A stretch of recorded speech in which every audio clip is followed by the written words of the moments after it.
8:45 now. We're back with our annual tradition, Thanks and Giving, where we highlight the remarkable work at St. Jude Children's Research Center. And this morning, Marlo Thomas opens up about how her father, Danny Thomas, started it all. Here we go. My father founding St. Jude Children's Research Hospital is a very personal story. He was the child of immigrant Lebanese people, and they had no money. And they grew up in a neighborhood where nobody went to the doctor. Children in his neighborhood died of appendicitis and influenza. And I think he carried that all through his life. He was a struggling young comedian without any money. He had $10 in his pocket, and his first baby was about to be born, me. And he needed $50 to get me and my mother out of the hospital. And he went to Mass that Sunday, and the sermon was about St. Jude, patron of the hopeless cases. And he thought, who could be more hopeless than me? So he took 7 of his $10 out of his wallet, and he put it in the basket. And a little prayer he made was, Dear St. Jude, I need 10 times this to get my family out of the hospital.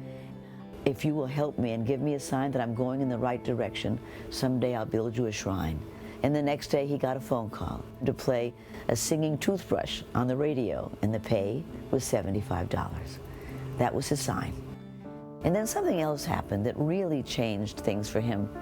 He read in the paper about an African-American 8-year-old boy who was hit by a car in Mississippi, and he died because no emergency room in Mississippi would take him. My father started to form the thought that he could build a hospital so that every child of every race and religion would have an equal chance at first-class care. He put it in Memphis, which is the hub of the South. St. Jude became the first fully integrated hospital in the South. He wanted to create a place where no family would have to pay for travel, or food, or housing, or treatment. My father's idea was to build a hospital to help children with hopeless diseases.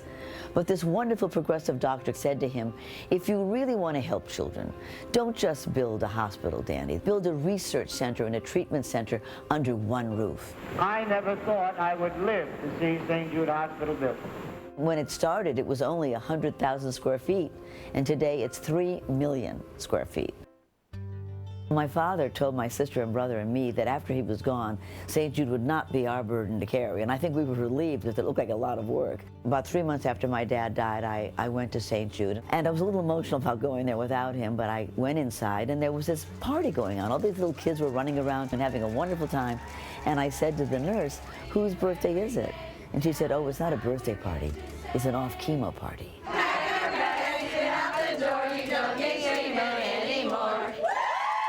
Well, I just started to cry. I'd never seen anything like this. All these children deriving strength from one child's turn for the better. And their parents standing by with tears in their eyes because they felt if this child made it, maybe their child would too.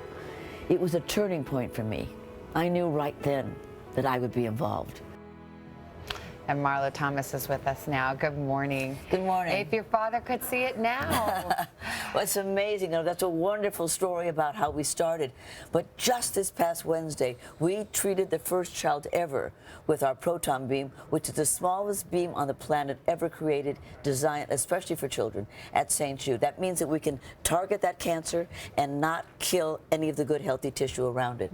And the other great thing that's happening now is our genome project. Every child who comes to St. Jude has its genome mapped so that we can treat their cancer and defeat that cancer, and therefore any child who gets that cancer will also have that same treatment. This is what's happening now that's very exciting. You've been there, you know. We've known each other for a long time. There's always something you always say to people, come see it. Yes. And it's amazing when you go there how your view changes.